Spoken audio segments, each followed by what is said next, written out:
Oh, that overwhelm, sweet, anxious, high achiever. It's so painful, isn't it? We've been working through a series of episodes to help you deal with overwhelm. And in this episode, we're ready for our next step. So I can't wait for you to dive in and join me as we help you get some relief from that overwhelm, sweet, anxious, high achiever. Hey, are you a high achiever who struggles with perfectionism? Do you get stuck in the cycle of overthinking? Do you do everything for everyone else because you think otherwise it won't get done? Do you feel like you should come with a disclaimer? Hi, I'm anxious. Hey, I'm Katy. Full disclosure, I'm not a therapist, doctor, or mental health professional. I'm just a career mama who also struggles with anxiety. For me, anxiety reared its head at the most inconvenient times, when I wanted to be present with my family, at those high-pressure business meetings, when I was laying in bed awake at night worrying instead of sleeping. I just wanted to relax and be able to have fun, and I know that you do too. What if you found tools to manage your anxiety? What if you knew how to enjoy life even though you are anxious? Look, it's time to put down that third cup of coffee and swap it for some lemon water. We're going to get control over anxiety so it can stop controlling you. Let's go, girl. Oh, before we dive in today, sweet, anxious, high achiever, I am just so excited to celebrate that this is episode 99. I'm almost at episode 100. I have some exciting things in store for you yet to come. And what an incredible adventure and journey it's been. It's been incredible getting to know you, getting to connect with you, getting to learn alongside you and collaborate. And I'm just so grateful you're here. If you would please do me a favor, if you haven't yet left me a rating and review for this show, I would so appreciate it. It helps other sweet, anxious, high achievers just like you to find the show. And then your feedback also helps me to know what it is that you are interested in, what it is that you want to learn about, how it is that you want to connect. So I would really appreciate if you would scroll down in Apple Podcasts, leave me a rating and review. That would be just so, so much appreciated, sweet, anxious, high achiever. Thanks for doing that for me. Now, on to today's show. We're going to continue in our Overwhelm series. So, you sometimes get so overwhelmed, you don't know what's overwhelming you, but you've identified at least one thing that's overwhelming you. And if you haven't yet, I want you to go back to episode 96 to do that. And then you have identified your controllables and your non-controllables. And you also are willing to see that what you've been doing hasn't been working. And if you haven't done that yet, go back to episode 97.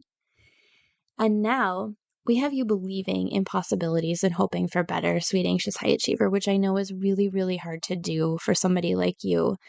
And if you haven't done that yet, I want you to go back and listen to episode 98. And if you've done all of those three things and you're ready to dive in, we're going to talk about the next step today, sweet, anxious, high achiever. And that is a tough one for you, really tough. And we've talked about it here on this podcast before. And that is asking for, accepting, and receiving help.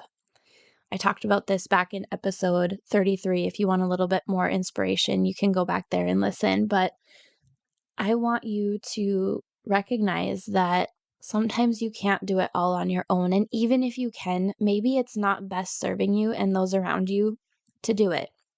Think about a time where somebody helped you and it got you out of a rough patch, got some momentum going for you, just simply felt good to have the help. Or think about a time where you collaborated maybe with a partner or a group of people and how what came out of the collaboration was so much more incredible and powerful and wonderful and enjoyable than what would have come from you just simply doing the work or project or whatever it was all by yourself. I think it's really important to recognize that it's okay to be vulnerable. It's okay to let other people in, and it's okay to have help. And not only is it okay, but sometimes it's just necessary and it's powerful and it's incredible. And what results is magical. Sweet, anxious, high achiever. So I want you to be willing to ask for help. And I know that that is so hard for you to do. But I think that the more that we practice this, it's a skill like anything else, right? You can get better and better at it. And also along the way, I think related to that, you can improve your relationships. You might be willing to ask someone for help and then they come back and do the same and you can reciprocate. That's how this works, right? So I want you to think about in your overwhelm some ways that you could ask for help and who you could ask for help from. And I think it's really important here also to make a note that make sure you're asking for and receiving help from safe people, sweet, anxious, high achiever. Don't go to the wrong person or maybe the person who isn't right or best simply because it's what you feel comfortable with. I want you to think about who is safe to be asking for help from.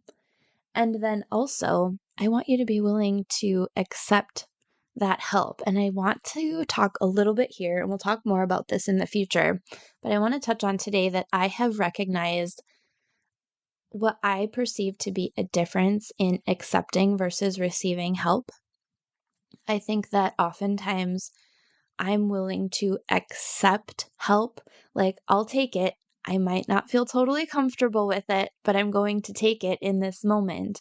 Think about accepting versus receiving. And I think that the more that we ask for and accept help, the better we'll become at receiving. Because what I perceive receiving to be is just simply it's beyond accepting. It's feeling worthy. It's feeling lovable. It's feeling equal to. It's not feeling below. It's not feeling diminished. It's not feeling like, oh my gosh, I should be able to do this alone, but I just can't right now. So I have to ask for and accept this help. It's being willing to receive that help offered to you by whomever it is and to really just accept it and move on. Like I said, I'm not going to talk about this too much today, but I want you to think about starting, if you need to, at a place where you're willing to accept help from others and working to a point where your acceptance can become receiving in love rather than this, I'll do it because I have to. And I'll do it because it's just life. It's how life is. And I'm worthy of receiving help, not just being willing to accept it because I have to. So that is our next step in this journey through overwhelm, sweet, anxious, high achiever. We know that we're overwhelmed. We've recognized at least one specific thing or area of our life that is causing us overwhelm. We recognize our controllables, our non-controllables, and what we've been doing just simply isn't working for us for whatever reason. We believe in possibilities. We hope for better. And now we are willing to ask for, to accept, and to receive help. And I'm going to give you some examples of how I've done that personally lately, and maybe that might spark some inspiration for you. I have small children and I'm a working parent. My spouse is also a working parent, and there have been some times lately where I want to do some things for myself, or I have some things I need to do for the family, and I'm just not able to get it done in a way that is maintaining my integrity and health. For example, I'm not able to just blow off sleep and stay up all night to do what I want and need to do. At that point in time, I recognize that my body wants and needs sleep and my mind's not at its best. And so I look for time when I'm refreshed and rested, maybe first thing in the morning. And so recently I knew that there was a day and time where I was going to want and need some help. And I reached out in advance to a sitter and I scheduled her to be with my small children kind of first thing in the morning where I know I'm refreshed and ready for the day, ready to go. And she came over and she spent a couple of hours with my kids and they had a great time. They look forward to spending time with her because they love her so much. And I was able to plan what I was going to do during that time. And I made maximum use of those couple of hours of my time to do what I wanted and needed to do otherwise. So that's one example. And also, I can think of a time at work where I've been working on a project and it's been a little bit overwhelming to me in and of myself, but I recognize that we've got some internal subject matter experts and I reached out to them and said, hey, can we collaborate on this? I think it should only take a couple of hours. I could really use your help and feedback. And we had some really powerful working sessions together that just generated some excellent conversation. And I got the help I needed. And I know that I ended up helping them in turn. And what resulted was improved relationships and this project that got taken care of. And it was just really wonderful, and those kinds of things energize me a lot. So those are just a couple of examples how I've asked for and accepted help recently, and I hope that they might inspire you to be willing to do the same. Now, that's all I've got for you today, sweet anxious high achiever. I hope that you are back next week where I celebrate my 100th episode. I've got some surprises in store for you that I can't wait to share with you. And also, we'll be continuing on in this series about going through and overcoming overwhelm as an anxious high achiever, because you're worth it, sweet anxious high achiever. Thanks so much for being here with me today, and I can't wait to talk with you next week. Hey friend, thanks for being here. Did today's episode help you feel more in control of your anxiety? Did it inspire you to rest or relax? Or maybe it challenged you to really look at why anxiety is a part of your life? If so, I'd love to hear from you.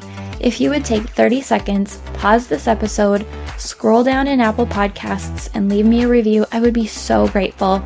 See you next week. Disclaimer, I am not a medical professional, and this podcast is not providing therapy or medical treatment. Contents of the podcast are for informational purposes only and are not a substitute for professional medical advice, diagnosis, or treatment. Always consult your healthcare provider with your health questions and concerns.